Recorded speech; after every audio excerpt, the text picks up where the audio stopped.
నమస్కారం news bulletin కి స్వాగతం నా పేరు సుమలత వార్తల ముందుగా హెడ్లైన్స్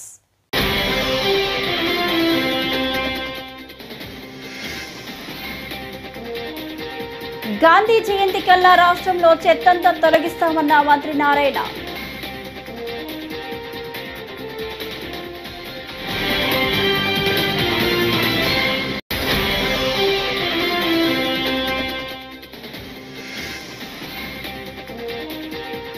అన్నదాతకు అండగా వైఎస్ఆర్సీపీ పోస్టర్ ఆవిష్కరించిన నేతలు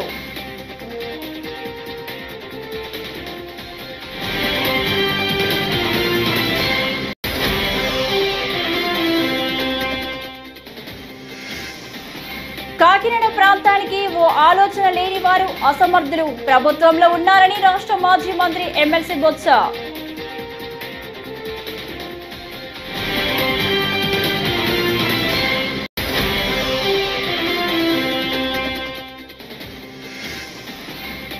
తెలంగాణ తల్లి విగ్రహం నమూనాను తిరస్కరిస్తున్నాం కవిత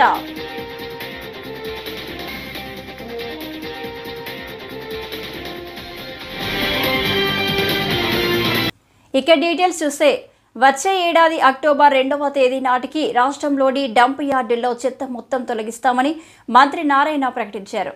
పల్నాడు జిల్లా ఎడ్లపాడు మండలంలో చెత్త నుంచి విద్యుత్ ఉత్పత్తి చేస్తున్న జిందాల్ ప్లాంట్ను స్థానిక ఎమ్మెల్యే ప్రత్తిపాటి పుల్లారావు స్వచ్ఛంద కార్పొరేషన్ చైర్మన్ పట్టాభితో కలిసి మంత్రి నారాయణ పరిశీలించారు. ప్లాంట్ నిర్వహణ ఇతర వివరాలు అడిగి తెలుసుకున్నారు. చెత్త ద్వారా విద్యుత్ ఉత్పత్తి చేసేలా రాష్ట్రంలో మరో 2 ప్రాజెక్టులను త్వరలోనే ఏర్పాటు చేస్తామని మంత్రి నారాయణ ప్రకటించారు. ఎండి గారు స్వచ్ఛాంధ్ర ఎండి గారు మరియు జిందాల్ చారి గారు మరియు మిగతా ప్రజాప్రతినిధులతో అధికారులతో ఈరోజు ఈ యొక్క ప్లాంట్ని విజిట్ చేయడం జరిగింది. 2014-19 మినిస్టర్గా ఉన్నప్పుడు అనేక రాష్ట్రాల్లో ఇతర దేశాల్లో ఉన్న ఈ యొక్క వేస్ట్ని సాలిడ్ వేస్ట్ని ఏ విధంగా ట్రీట్ చేస్తే ప్రజలకు ఇబ్బంది లేకుండా ఉంటుంది దాని మీద చాలా స్టడీ చేసాం. స్టడీ చేసిన తర్వాత ఈరోజు సింగపూర్ తీసుకుంటే అప్పటికే సింగపూర్లో 4 ప్లాంట్లు ఉన్నాయి. వాళ్ళ యొక్క కంట్రీలో వచ్చే మొత్తం ఆ 4 ప్లాంట్తో వేస్ట్ ఎనర్జీ ప్లాంట్ ఇలాంటి ప్లాంట్లు వేస్తారు. దాంతో ఎలక్ట్రిసిటీ ప్రొడ్యూస్ అవుతుంది, వేస్ట్ అంతా కంప్లీట్గా బర్న్ అయిపోతుంది. అదేవిధంగా టోక్యోలో చూస్తే 50 వార్డులలో 49 ప్లాంట్లు ఉండే వాళ్ళకి 50 వార్డులలో 49 వాటిలో 250 కంటే ఎక్కువ టన్ను ఉండే దగ్గర ఎలక్ట్రిసిటీ ప్రొడ్యూస్ చేస్తున్నారు, మిగతా అది బర్న్ చేసి వదిలేస్తున్నారు. ఇలా ఇవన్నీ స్టడీ చేసిన తర్వాత ఆ రోజు ముఖ్యమంత్రిగా ఉన్న నారా చంద్రబాబు నాయుడు చెప్పడం, వారికి ఢిల్లీలో ఉన్న ఒక ప్లాంట్ని కూడా చూపించడం జరిగింది, జిందాల్ ప్లాంట్ని. వెంటనే అక్కడికక్కడే యాక్చువల్గా ఆ ప్లాంట్ దగ్గర అనౌన్స్ చేశారు, మన రాష్ట్రంలో ఉన్న ఉమ్మడి జిల్లాలో 13 ప్లాంట్లు పెట్టమని. వెంటనే టెండర్లు కాల్ఫార్ చేశాం. అయితే ఈ 2 విశాఖపట్నం అండ్ గుంటూరు ఈ ల్యాండ్ అవైలబుల్ అవటం వల్ల వెంటనే స్టార్ట్ అయినాయి. మిగతా దగ్గర ల్యాండ్ చూస్తూ ఉన్నాం. ఇంతలోకి యాక్చువల్గా ప్రభుత్వం మారటం వల్ల వచ్చిన గత ప్రభుత్వం వైఎస్ఆర్సీపీ చెత్త ప్రభుత్వం వదిలేసింది. ఈరోజు అన్నదాతకు అండగా వైఎస్ఆర్సీపీ నినాదంతో ఈ నెల 13వ తేదీన రాష్ట్ర వ్యాప్తంగా నిరసన కార్యక్రమాలు నిర్వహిస్తామని మాజీ మంత్రి వైఎస్ఆర్సీపీ సీనియర్ నేత అంబటి రాంబాబు తెలిపారు. ఈ నిరసన కార్యక్రమానికి సంబంధించిన పోస్టర్ను తాడేపల్లిలోని వైఎస్ఆర్సీపీ కేంద్ర కార్యాలయంలో మాజీ మంత్రి వెల్లంపల్లి శ్రీనివాసరావు, ఎమ్మెల్సీలు లేళ్ల అప్పిరెడ్డి, రాహుల్లా తదితరులతో కలిసి అంబటి ఆవిష్కరించారు.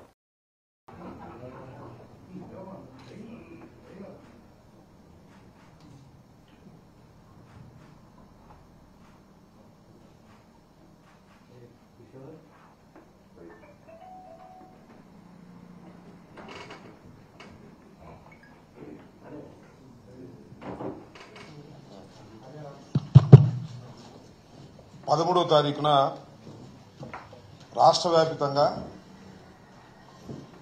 ఆయా జిల్లాల హెడ్ క్వార్టర్స్లో అన్నదాతకు అండగా వైఎస్ఆర్సీపీ అనే నినాదంతో వైఎస్ఆర్ కాంగ్రెస్ పార్టీ ప్రోగ్రాం ఇవ్వడం జరిగింది. ఈ ప్రోగ్రాం యొక్క ప్రధానమైన ఉద్దేశం ఏమిటంటే వరి రైతులను ఆదుకోవాలని ప్రభుత్వానికి విజ్ఞప్తి చేసేటటువంటి మొదటి కార్యక్రమం. ఎందుకు ఆదుకోవాలి అంటే ఇవాళ రాష్ట్రంలో రైతుల పరిస్థితి, ముఖ్యంగా వరి పంట వేసినటువంటి రైతుల పరిస్థితి అతి దారుణంగా ఉంది. ఉదయమే నేను మంగళగిరి నియోజకవర్గంలోని కొన్ని ప్రాంతాలు వెళ్లి, చిర్రావూరు, గుంటిబెడ గ్రామాలు వెళ్లి అక్కడ రాసులుగా పోసినటువంటి ధాన్యాన్ని చూసి అక్కడ రైతులతో మాట్లాడి వారి ఆవేదన తెలుసుకొని ఈరోజు నేను మాట్లాడుతున్నాను. ఈ సంవత్సరం అకాల వర్షాలు అనేక సందర్భాల్లో వచ్చాయి, వాయుగుండాలు వచ్చాయి. అకాల వర్షాల వలన వరి రైతులు చాలా ఇబ్బంది పడటమే కాకుండా కాంగ్రెస్ ప్రభుత్వం తెలంగాణ తల్లి విగ్రహాన్ని మార్చడం అన్యాయమని ఎమ్మెల్సీ కవిత అన్నారు. తెలంగాణ ప్రత్యేక పండుగైన బతుకమ్మను తొలగించి హస్తం పార్టీ గుర్తును పెట్టడం దురదృష్టకరమని విమర్శించారు.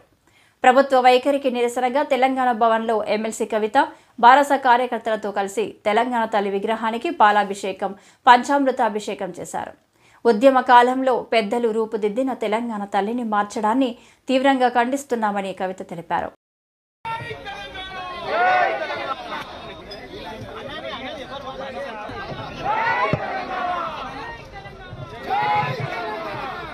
నిన్న తెలంగాణ ప్రభుత్వం కొత్త విగ్రహాన్ని సెక్రటేరియట్ లో పెట్టడం మనందరం కూడా చూడడం జరిగింది. ఆనాడు యువకులందరూ కూడా టీజీ అని పచ్చబొట్టు ఓడిపించుకున్నారు కాబట్టి టీఎస్ తీసి టీజీ చేసినామన్నారు. మరి వాళ్ళ సూటిగా ముఖ్యమంత్రి గారిని మేము ప్రశ్నిస్తా ఉన్నాం. ఆనాడు ఎంతో మంది యువకులు, ఎంతో మంది ఉద్యమకారులు కలిసే ఈ విగ్రహాన్ని పెట్టుకోవడం జరిగింది. ఇవాళ వేలాది గ్రామాలలో వేలాది తెలంగాణ తల్లి విగ్రహాలు ఉన్నాయి. మరి టీజీని యాక్సెప్ట్ చేసిన మీరు ఈ విగ్రహాన్ని మార్చాలని ఎందుకు అనుకున్నారో తెలంగాణ ప్రజలకు చెప్పవలసిందిగా సూటిగా మేము రేవంత్ రెడ్డి గారిని ప్రశ్నిస్తా ఉన్నాం. మరి నిన్న మీరు పెట్టినటువంటి విగ్రహంలో జొన్న కంకులు ఉన్నాయి, మక్క కంకులు ఉన్నాయి. ఇవన్నీ మన తెలంగాణకు ప్రతీక అని చెప్తున్నారు. జొన్నలు, మక్కలు తమిళనాడులో వండవా, కర్ణాటకలో వండవా, మహారాష్ట్రలో వండవా, ఉత్తరప్రదేశ్ లో వండవా? మరి ఏం ప్రత్యేకత ఉన్నది నిన్న పెట్టినటువంటి విగ్రహంలో? మన తెలంగాణకు మాత్రమే ప్రత్యేకమైనటువంటి పండుగ బతుకమ్మ పండుగ. ప్రపంచంలో అందరూ పూలతో పూజ చేస్తే పూలనే పూజించేటటువంటి సంస్కృతి మన తెలంగాణ సంస్కృతి. కోట్లాది మంది ఆడబిడ్డలు బయటకు వచ్చి చేసుకునేటటువంటి పండుగ బతుకమ్మ పండుగ. మరి ఆ యునీక్ ఐడెంటిటీ మన తెలంగాణకు ఏదైతే ఉన్నదో, మన తెలంగాణకు ప్రత్యేకత ఏదైతే ఉన్నదో అది మరి తెలంగాణ తల్లిలో నుంచి మాయం చేసి దాని చేతిలో మీ కాంగ్రెస్ పార్టీ హస్తం గుర్తును పెట్టి ఇదే మన తెలంగాణ తల్లి అనడం నిజంగా చాలా దారుణం, చాలా చాలా అన్యాయం. దీన్ని తెలంగాణ వాదులందరం కూడా తీవ్రంగా ఖండిస్తా ఉన్నాం. నిన్న తెలంగాణ తల్లి విగ్రహ ఆవిష్కరణ చేసినప్పుడు మీరు 9 మంది కవులు, కళాకారులకు తలాలు ఇస్తాం, డబ్బులు ఇస్తామని ప్రకటించినారు. సంతోషం మీరు గుర్తించినందుకు. మరి ఆ గుర్తింపులో మా ఆడబిడ్డలు ఎక్కడ? విగ్రహాలేమో తెలంగాణ తల్లి పేరు పెట్టిండ్రు, కానీ ఒక్క ఆడబిడ్డకు కూడా మీరు గౌరవం ఇవ్వలేదు. మా విమలక్క పనికిరాదా మీ లిస్టులో? మా పిఓడబ్ల్యూ సంధ్యక్క. కాకినాడ ప్రాంతానికి ఓ ఆలోచన లేనివారు, అసమర్థులు ప్రభుత్వంలో ఉన్నారని రాష్ట్ర మాజీ మంత్రి ఎమ్మెల్సీ బొత్స సత్యనారాయణ పేర్కొన్నారు. మంగళవారం కాకినాడ సూర్యకళా మందిరం వైఎస్ఆర్సీపీ పార్టీ ఉమ్మడి జిల్లాల కార్యకర్తల సమావేశం నిర్వహించారు. ఈ కార్యక్రమానికి ముఖ్య అతిథిగా పాల్గొన్న బొత్స సత్యనారాయణ మాట్లాడుతూ కూటమి ప్రభుత్వం విశాఖ పోర్టులో తనిఖీలు నిర్వహించారని, తనిఖీలలో ఎవరెవరో పేర్లు చెప్పాలని డిమాండ్ చేశారు. ఇందాక కూడా సమావేశంలో చెప్పాను, మా ప్రభుత్వం ఉన్న అధికారం ఉన్నప్పుడు ఇక్కడ కూర్చున్న పెద్దలు కానీ మా పెద్దలు ఎవరైనా సరే ఏ విషయంలో అయినా సరే అక్రమంగా, అన్యాయంగా తప్పు చేశామనుకుంటే, చేశామని నిరూపిస్తే చట్టపరంగా చర్య తీసుకోండి. ఎవరు వస్తున్నారు, ఎవరు అడ్డు పెట్టారు? చేసిన తప్పులని మీ దగ్గర పెట్టుకొని మీరు ఆలోచనైపోయి మళ్ళీ మా మీద అభ్యర్థిస్తారుగా. చెప్పండి, నిజంగా ఆ రోజు వచ్చి అన్యాకాంతంగా భూముల్లో వచ్చి ఆక్యుపై చేసినా, లేదు లాక్కున్నా, లేదు చేసుకున్నా అనొచ్చు. చేసిన తప్పులు వచ్చి మీరు చేసి మళ్ళీ మా మీద అభ్యర్థిస్తారుగా. ప్రభుత్వం ఇవాళ మాది కాదు కదా, ప్రభుత్వం ఇవాళ అధికారంలో తెలుగుదేశం పార్టీ ప్రభుత్వం కదా. అధికారులు మీ కింద కదా పనిచేస్తారు, మా కింద పనిచేయట్లేదు కదా. మళ్ళీ ఈ మాటలు మాట్లాడతారుగా. ఇది న్యాయమా చెప్పండి? మీరు చెప్పండి బ్రదర్స్. మీరు ఇవాళ ఏమి జర్నలిజం రాలేదు కదా. ఈ ప్రభుత్వాలు 3-4 ప్రభుత్వాలు చూశారు కదా మీరు. అంటే ఇవన్నీ ఏంటి?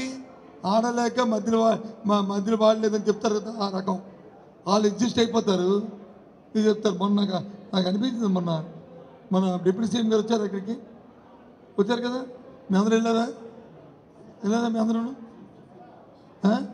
ఇప్పుడు దానికి వెళ్ళను కానీ నేను అది సినిమా దానికి నేను వెళ్ళను కానీ అక్కడ ఒక విషయం, బియ్యం అక్రమంగా దొరుకుతున్నాయి. ఓకేనా? దొరుకుతున్నాయంటే తనను అణగదొక్కేందుకు తన భార్యను బెదిరింపులకు గురి చేస్తున్నారని సినీ నటుడు మంచు మనోజ్ ఆరోపించారు. తాను ఆస్తి కోసమో డబ్బు కోసమో తాను పోరాటం చేయడం లేదన్నారు. తనను తొక్కేయడానికి భార్య పిల్లల అంశాన్ని తీసుకొస్తున్నారని ఆరోపించారు. కుటుంబ వివాదం నేపథ్యంలో జల్పల్లిలో మనోజ్ మీడియాతో మాట్లాడారు. నేను చేసేది ఆత్మగౌరవ పోరాటం. ఇది నా భార్య పిల్లల రక్షణకు సంబంధించిన విషయం. నన్ను అణగదొక్కేందుకు నా భార్యను బెదిరింపులకు గురి చేయడం, నా 7 నెలల పాపను దీనిలోకి లాగడం, నా పిల్లలు ఇంట్లో ఉండగానే ఇలా ప్రవర్తించడం సరికాదు అని మనోజ్ అన్నారు. నమస్కారం. నేను ఆస్తి కోసము ఈ పోరాటం చేయట్లేదు. ఎందుకంటే ఈ పోరాటం కూడా కాదు, ఇది ఆత్మగౌరవానికి సంబంధించి, నా భార్య పిల్లల సేఫ్టీకి సంబంధించి. ఇది నాతో ఒక మగాడిగా నాతో డైరెక్ట్గా వచ్చి నాతో ఏం చేసినా నా భార్య పేరు ఇంక్లూడ్ చేయడం, నన్ను తొక్కేదానికి నా 7 నెలల పాపని ఇంక్లూడ్ చేయడం, నా బిడ్డలు ఇంట్లో ఉండగానే అలా బిహేవ్ చేయడం కరెక్ట్. ఈరోజు పోలీస్ దగ్గరికి నేను వెళ్ళి ప్రొటెక్షన్ అడిగాను. నేను మొన్న వచ్చి అడిగినప్పుడు మీకు అన్ని ఎవిడెన్స్లు ఇస్తాను, ఎస్ఐ గారు ఇక్కడి నుంచి వచ్చి నేను ఇస్తాను సార్ ప్రొటెక్షన్ చూపించాను, బౌన్సర్లు అందరూ అక్కడ దాక్కున్నారని చూపించాను. అది కొంచెం చూసి ఓకే సార్ మీ ధైర్యంగా ఉండండి మేము ఎక్కడికి వెళ్ళట్లేదని చెప్పి మాట్లాడి పారిపోయారు. ఇప్పుడు కానిస్టేబుల్స్ వచ్చి అందరినీ నా మనుషులందరినీ భయపించి ఇప్పుడు వాళ్ళ పేర్లు తీసుకొని బెదరగొట్టి మా మనుషులు పంపించేసి వేరే బాడీ గార్డ్ లోపలికి పంపించున్నారు సార్. ఏం జరిగిందండి అసలు? గొడవలు ఎందుకు జరిగాయి? మిమ్మల్ని ఎందుకు బయటకు ఎందుకు వన్ సైడ్ తీసుకుంటున్నారు? కంప్లైంట్ తీసుకున్న తర్వాత వాళ్ళకి ఏ అధికారం ఉంది? నా ప్రొటెక్ట్ చేసే మనుషులు పంపించేదానికి అధికారం ఉంది. ప్రపంచంలో నా అందరినీ కలుస్తాను సార్, బయలుదేరుతాను.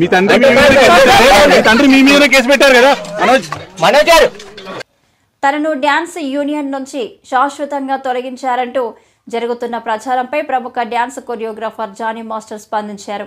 ఆయా కథనాల్లో వాస్తవం లేదని అన్నారు. తన పదవీ కాలం ముగియకుండానే సొంత నిర్ణయాలు తీసుకున్న వారిపై చట్టపరంగా చర్యలు తీసుకుంటారని హెచ్చరించారు.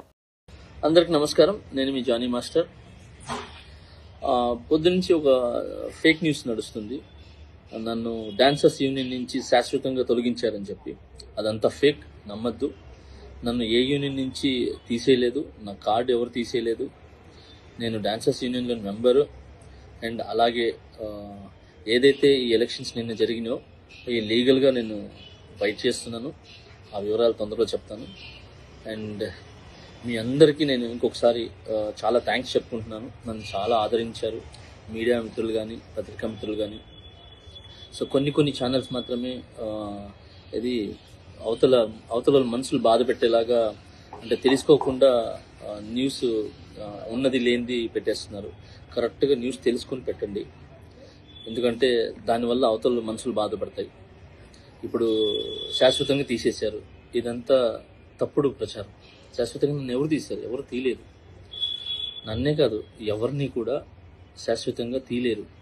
ఎందుకనంటే పనిని టాలెంట్ని ఆపే హక్కు ఎవరికి లేదు. ఎవరు ఎక్కడైనా పని చేసుకోవచ్చు. సో దయచేసి అందరికీ ఇంకొకసారి నమస్కరిస్తూ, నేను మీ జానీ మాస్టర్. తొందరలో మంచి సాంగ్తో వస్తాను. నా రిహార్సల్స్ నడుస్తున్నాయి, నాతో పాటు నా అసిస్టెంట్స్ వర్క్ చేస్తున్నారు, నా డాన్సర్స్ వర్క్ చేస్తున్నారు. సో మా యూనియన్కి, మా ముఖరాజు గారు మాస్టర్ పెట్టిన యూనియన్కి ఎప్పుడు రుణపడి ఉంటాను నేను. సో ఆ యూనియన్లోనే నాకు ఇంత పెద్ద పేరు, గుర్తింపు వచ్చింది, ఇంత పెద్ద మంచి పేరు వచ్చింది ఆ యూనియన్ ద్వారానే. నా టీఎఫ్టీటీడీ మా యూనియన్ ద్వారానే, ముఖరాజ్ మాస్టర్ నిర్మించిన యూనియన్ ఏదైతే ఉందో దాని ద్వారానే ఈరోజు నేను ఈ పాన్ ఇండియా కొరియోగ్రాఫర్ అనే ఏదైతే ట్యాగ్ ఉందో నన్ను ఇంతమంది ఆదరించడానికి, అభిమానించడానికి సో నాకు యూనియనే కారణం. సో ఆ యూనియన్ నేను ఎప్పుడు గౌరవిస్తాను. ఆ యూనియన్ రాష్ట్రంలో కూటమి ప్రభుత్వం ఏర్పడినప్పటి నుంచి పోలీసులు యథేచ్ఛగా చట్ట ఉల్లంఘన చేస్తున్నారని, వారిని ఎట్టి పరిస్థితుల్లోనూ వదిలిపెట్టబోమని, ప్రైవేటు కేసులతో న్యాయస్థానంలో నిలబెడతామని వైఎస్ఆర్సీపీ లీగల్ సెల్ విభాగం అధ్యక్షుడు ఎం మనోహర్ రెడ్డి వెల్లడించారు. నెంబర్లు లేని వాహనాల్లో రౌడీల్లాగా పోలీసులు వస్తున్నారు. మఫ్టీలో వచ్చి వైఎస్ఆర్సీపీ సోషల్ మీడియా దళిత కార్యకర్తలను అక్రమ అరెస్టులు చేస్తున్నారు. రాష్ట్రం నలుమూలల నుంచి కేసులు పెట్టి జైళ్లలో మగ్గి పెడుతున్నారు. తాడేపల్లిలోని పార్టీ కేంద్ర కార్యాలయంలో మంగళవారం వైఎస్ఆర్సీపీ లీగల్ విభాగం అధ్యక్షుడు ఎం మనోహర్ రెడ్డి మీడియాతో మాట్లాడారు. ఇది నిత్యం ఏదో ఒక సందర్భంలో మనం పత్రికల్లో చూస్తా ఉన్నాం. నిన్న ఒక సంఘటన, పోలీసుల అదుపులో సోషల్ మీడియా యాక్టివిస్టు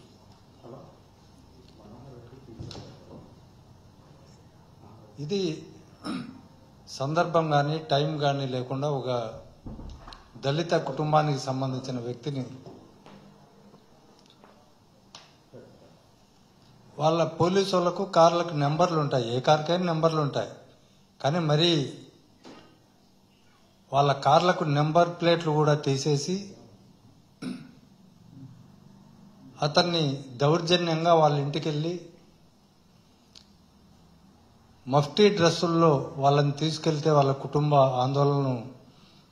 సభ్యుల ఆందోళన చెందితే అక్కడ పార్టీ ఇన్ఛార్జ్ రామ్ కుమార్ రెడ్డి గారు ఎస్పీకి ఫోన్ చేస్తే కూడా పట్టించుకోని సందర్భంలో ఆ కారు వెంబడబడితే అతన్ని చివరికి రావూరు పోలీస్ స్టేషన్కి తీసుకొచ్చారు. అంటే బెయిలబుల్ అఫెన్సెస్లో కూడా 41A ఇవ్వాల్సిన సందర్భాల్లో కూడా కనీసం పోలీస్ స్టాండింగ్ ఆర్డర్స్ కానీ పోలీస్ మాన్యువల్ కానీ లేకపోతే ఇవన్నీ కూడా సుప్రీంకోర్టు జడ్జిమెంట్లు కూడా స్పష్టంగా చెప్పేది ఏంటంటే పోలీసు వాళ్ళు అరెస్ట్ చేయడానికి వెళ్ళినప్పుడైనా సరే వాళ్ళ ఐడెంటిటీ తెలియజేసే విధంగా. పత్తికొండ పట్టణంలో రాఘవేంద్ర డిగ్రీ కళాశాల గుర్తింపును వెంటనే రద్దు చేయాలని ఏఐఎస్ఎఫ్ నాయకులు అల్తాఫ్, నజీర్, శివ డిమాండ్ చేశారు. మంగళవారం పత్తికొండ తహసీల్దార్ కార్యాలయం ఎదుట ధర్నా నిర్వహించి తహసీల్దార్ రమేష్కు వినతి పత్రం అందజేసి మాట్లాడారు. 10 ఏళ్లుగా విద్యార్థులకు కనీస సౌకర్యాలు కల్పించలేదని, సంస్థకు సొంత భవనం లేదని, పరీక్ష ఫీజులు చెల్లించాలని యాజమాన్యం డిమాండ్ చేస్తుందన్నారు.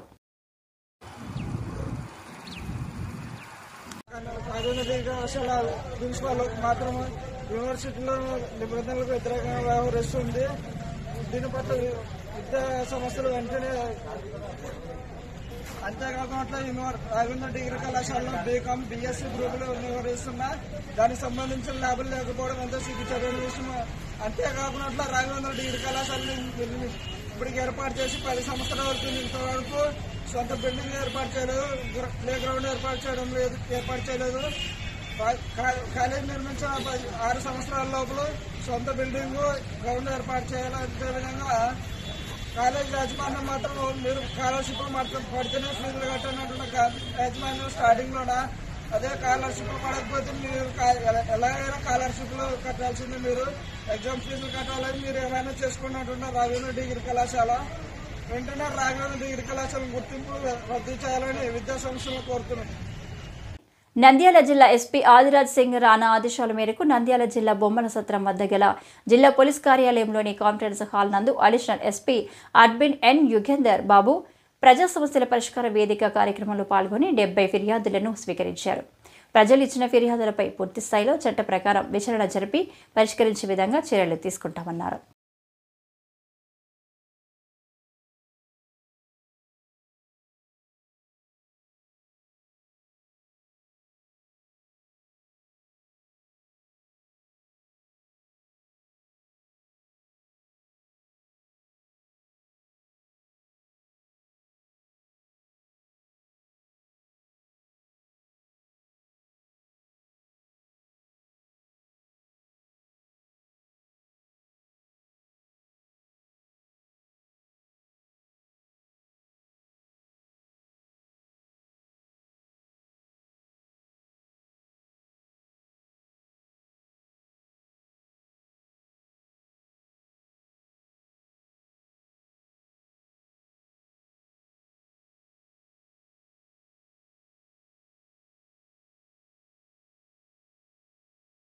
ఈ వార్తలు ఇంతటితో సమాప్తం. నమస్కారం.